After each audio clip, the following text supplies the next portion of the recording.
Good evening, I'm Eugene Chan and welcome to Straight Talk. Our guest is Mr. Joseph Law, the Managing Director of CLP Power Hong Kong. Mr. Law is both a CPA and a Chartered Financial Analyst and has been with CLP for over 20 years, holding senior roles across finance, fuel procurement, renewable energy and operations. He was their Chief Operating Officer and then Managing Director of CLP Mainland. This evening, we will talk about how CLP is preparing for climate risk and what investments they are making in clean and reliable energy. Welcome, Joseph, to the show. Thank you, Eugene, for having me on the show. Right, Joseph, over the past year, Hong Kong has had one of the most extreme weather in our history. Less than 12 months ago in September, we were hit by the heaviest rainfall in nearly 140 years, with over 158 millimeter fell in just 1 hour during that black rainstorm. And then earlier this summer, we recorded one of the hottest July, with temperatures topping 35 degrees Celsius for multiple days. And of course, everybody will still remember clearly that we had our heaviest August rainfall since 1884 and had a record of 4 black rain alerts in 8 days, with hospital clinics, schools and courts all across the city. So when extreme weather hits, I think a reliable power source is very important, or I will use the word critical, to keep our homes cool, hospitals running, and our transport system moving. In short, electricity is like a backbone of a society. So maybe you're the best person to tell us. With last week's black rainstorm, did it put any unusual strain on the system? Yes, Eugene. I think everybody can see that extreme weather is becoming more frequent and more severe, impacting our society on all fronts. Now, for the electricity supply, they do have an impact on us, and we do need to put in proactive measures to make sure that we are prepared. So despite having the number 10 Typhoon Wipa several weeks ago, as well as the record black rains day last week, CLP's electricity supply basically remained intact, right. And the supplies and service to customers are generally on track. Right. Now, this doesn't come naturally. We have to do a range of preparation measures in the face of climate change. Now, if you think about climate change, there are a few areas that we need to think about and prepare for. One is lightning. The other are strong winds. A third area is in the area of flooding. Right.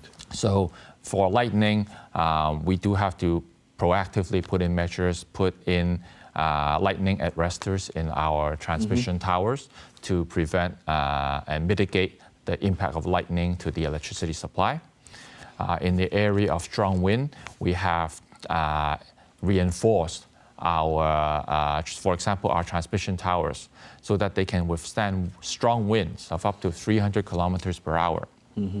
And in the areas of flooding, we would do a model to assess where the higher risk assets and substations are and install floodgates to prevent water from impacting our electricity supply. Right, Joseph, thank you for reassuring all the viewers that, the power supply companies are doing different things to combat all the different scenarios. But I must ask you, were there any close calls during the recent black rain? I wasn't in Hong Kong, but I was watching all the clips. It's quite an amazing scene of heavy water flooding everywhere. Were there any close calls? We have to do a advanced planning and preparation for any such extreme events. Did you anticipate that it's that bad? We have to anticipate that, and we have to put in the right measures in place. We also work with government departments to conduct drills so that we're better prepared in not only mitigating the potential impact, but also if any of our systems are affected, we can recover and get electricity supply back for customers in the shortest possible time. Right, I'm sure the viewers and I mean, like you and I, we feel that Hong Kong's or even the world's weather has changed a lot. Would you call this a new normal? I would say we should anticipate that extreme weather in terms of frequency and severity would be more in the future. Right. You know, CLP sort of supplies electricity to 80% of Hong Kong households because you supply Kowloon and New Territories. How do you ensure this reliability? Because it's very important. As I said earlier, the courts has to keep going, the hospital clinics have to run, even transport systems. I mean, how can you ensure that this is going to be sort of operating all the time? Because it can be very critical. Yes. We have to work with the government and customers to prepare for more extreme events. We have to design our system. We have to make the appropriate investments to make sure that we are resilient in the face of climate change. And it's not just our electricity system. We also have to work very closely with government and the customers, because the customers, in terms of their own buildings, they have to make sure their buildings are also resilient to climate as well. Because if the flood comes and it affects customer equipment, then it would affect the end supply to electricity customers living in that building as well. Since you mentioned about those structures, I'm sure people will read in the news that the recent power outage at Yifeng mentioned in To Kwa Wan actually has a very similar issue, because it's sort of aging infrastructure and the actual what we call the vulnerability to severe weather. So how do you actually can help them? Because although you supply the power source to them, it may not be your full responsibility. But at the end of the day, the residents there is going to come out and start complaining. So how do you make sure this doesn't happen as much as what we saw?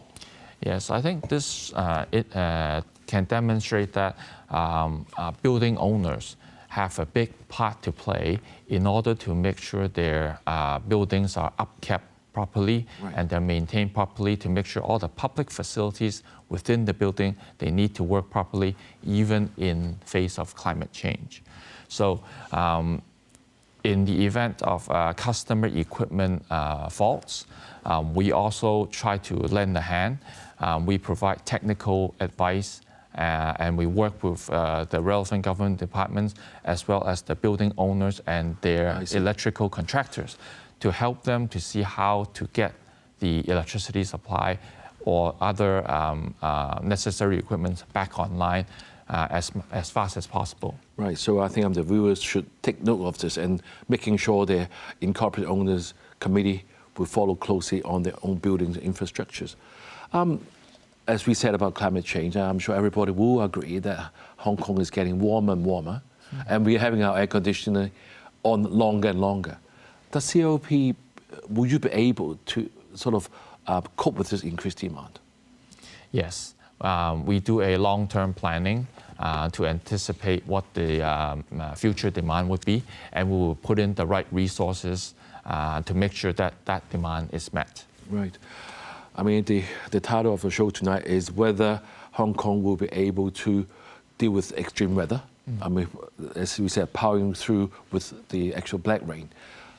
I'm just asking on a sort of a scenario basis. What is there any possibility in Hong Kong that we may be through a major storm or heat wave that we have to go through what we call rolling blackouts or a powering rationing?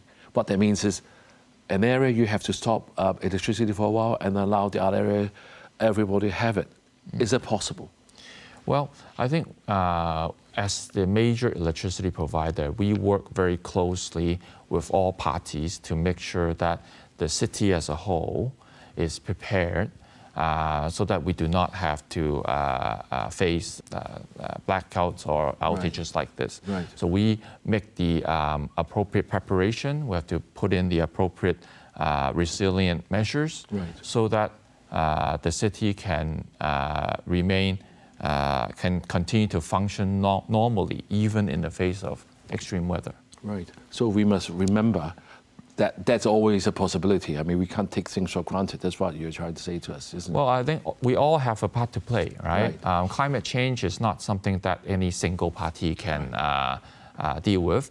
The whole society, the government, the companies, even consumers. Right. We need to make sure that we mitigate climate change to the best effort we can. Right. And we also put in the resilient measures to adapt in the world that if climate change comes and when it becomes more frequent, how do we operate Right. and function normally through that?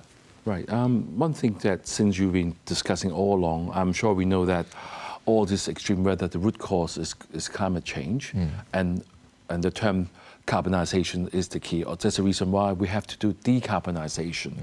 And a lot of people have heard of the Paris Agreement, which limits global temperature rises to well below 2 degrees Celsius, above the pre-industrial levels. But the progress in different parts of the world is different. As you know, many countries are fall short of their pledges. Maybe after the break, you can tell us more. I mean, how does Hong Kong and our country dealing with this at the moment? All right? So let's have a break now, and we will be right back with more Straight Talk.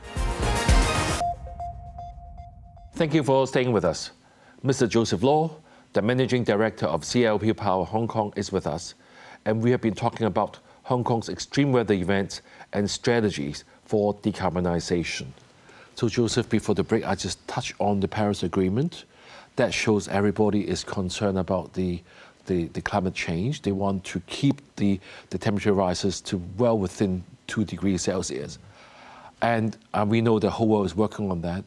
So can you tell the viewers what we are doing in Hong Kong and mainland, because this is our region, and what you can anticipate? What if we can't control that? Well, I think China and Hong Kong, we've been very clear on the fact that we need to address climate change. And China is actually a leader in terms of addressing climate change. For example, China has announced a very clear 2030, 2060 goal. So China as a country will peak its carbon emissions by the year 2030. And then carbon emissions are expected to go down. And then by the year 2060, it's expected to reach a net zero emission status. Now for Hong Kong, we are also part of China. We actually, being a relatively more advanced city, we actually set a more aggressive target. So the Hong Kong government has set out in its Climate Action Plan 2050, what we in Hong Kong target to do is that by the year 2035, we would cut our carbon emissions by half as a city. And then by 2050, as a city, we would achieve a net zero status. So, and there are a number of different strategies and implementation that are actually ongoing. So for example, in China, there are two main areas in order to push forward in terms of decarbonization. One is in the area of renewable energy development. The other is in the area of nuclear energy development. Mm-hmm. Both are zero carbon sources. Right. Right. So for renewable energy in 2024, China's renewable energy capacity installation, it's over 370 gigawatts. Okay, and that represents over 60% of the whole world's installation of renewable energy. So that is the amount of effort that the country is putting in terms of renewable energy. On nuclear, China also has a very successful and large nuclear development program. The currently installed and under construction capacity, it's over 120 gigawatts, which makes it one of the largest and fastest nuclear development programs in the world. Right. Since you mentioned the terms renewable energy and also nuclear, there's alternative forms of, sort of fossil fuel-based production of energy. What exactly is renewable energy? Maybe you can clarify to the viewers. Yes, renewable energy can be generally defined as any energy form that cannot be exhausted. So they're typically energy like solar energy or wind energy, right? Which is where the majority of China's renewable energy development is focused on. Right. Earlier we mentioned about I mean, before we talk about renewable energy, nuclear energy, you talk about, I said, the fossil fuel, the carbon-based energy. That's about, I mean, as you know, the electricity generation in Hong Kong sort of comprises of 60% of the city's total carbon emissions. Being a sort of the largest provider, how do you actually reduce it? I mean, I know that we peaked in 2014 and we're trying to cut it half by 2035. What exactly have you done to have this good result? Yes, CLP has been tackling the issue of decarbonization for decades. So we were the first to introduce zero carbon nuclear energy to Hong Kong. We were also the first to bring low carbon natural gas fired generation to Hong Kong. And going forward, I think we can see that there are 3 key stages for Hong Kong's roadmap to decarbonization.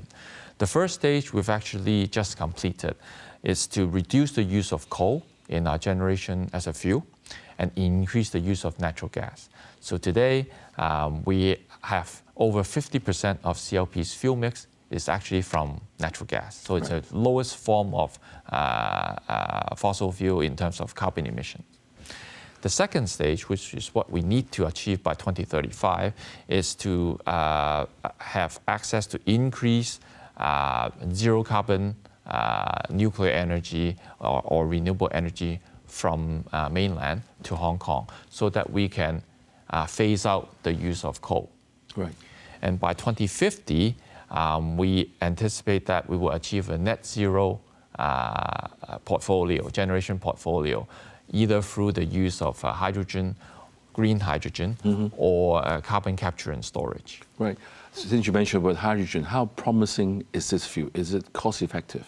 I think hydrogen, it's a fuel that it's technically proven. If the source of the hydrogen is green, then it is a good fuel that can be used in the future. Now there are two challenges with hydrogen right now. The first is that the majority of hydrogen that are produced in the world today are gray hydrogen. They're actually formed using fossil fuel.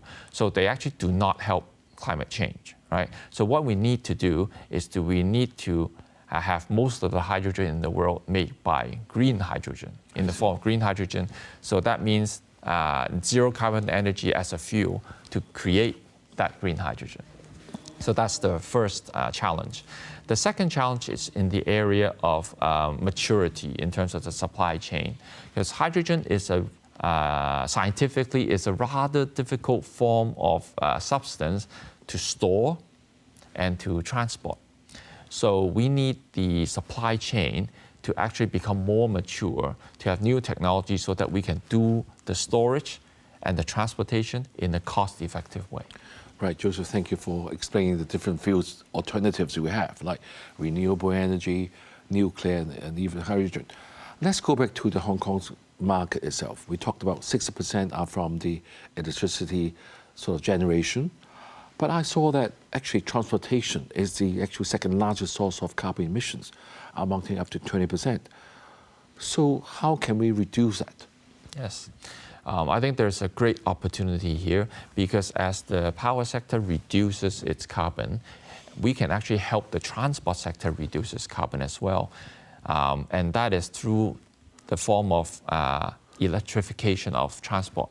So if the transport industry, the fuel that propels it becomes electricity, and as electricity becomes low carbon, then the carbon emissions of the transport sector would significantly reduce. And you can see that already happening in the area of electric vehicles, right? So in Hong Kong, as you know, around 70% of Hong Kong's new private vehicle sales are electric vehicles. Right? So this is a major achievement, and that can help reduce carbon in Hong Kong for private vehicles. But then private vehicles, as you know, are only one segment. Right. There are other segments such as commercial vehicles that we also need to electrify. Right. So CLP has been putting in measures to help the transport industry to electrify both on the private car side as well as on the commercial vehicle side. Right, Joseph, since you mentioned the word EV, I mean, we know that there's a lot of EV vehicles running on the road. We have an expanding range of models and brands, but that will be putting a strain onto your system again because more people are using power. So how do you mitigate that? Electric vehicles, although they do represent an increase in the form of electrical energy used, they're quite efficient. So as a whole, even if we electrify the whole transport sector, it's not going to become a major impact to the electricity system. Right. So we mentioned both EVs. We talk about your carbon emissions of making electricity. How about for households? I'm sure the viewers will want some tips from you directly. How do they reduce their energy bills while helping to contribute to this climate change issue in Hong Kong? Yes, that's a very good question, Eugene. Now, each individual customers, either they're commercial customers or household customers, they can do their part in improving their own energy efficiency. For example, CLP has been implementing smart meters for all our customers. And what that does for the customer is that on their mobile, on their handset app, they can see how much electricity they use on an hourly basis, on a daily basis. They can have unusual consumption alerts, right? And they can have projected energy, and they can compare with their neighbors how energy efficient they are. So CLP is helping to inform and educate our customers so that they can better understand their own use and reduce and become more energy efficient. I must ask you a direct question in Straight Talk. I'm sure the viewers will say, why would CLP help them to reduce their energy bills? It goes directly against the interests of CLP. How do you answer that? I think a core value of CLP is actually to care for the environment.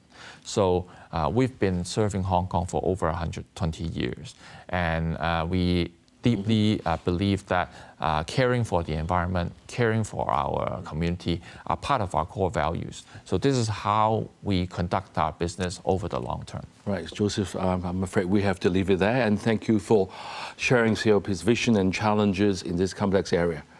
Powering through black rain is about more than just keeping the lights on. It's about building a future that is sustainable for a greener and safer Hong Kong. As Antonio Guterres, the UN Secretary General, said, climate change is a defining issue of our time, and we are at a defining moment. Thank you for joining us on Straight Talk, and have a good evening.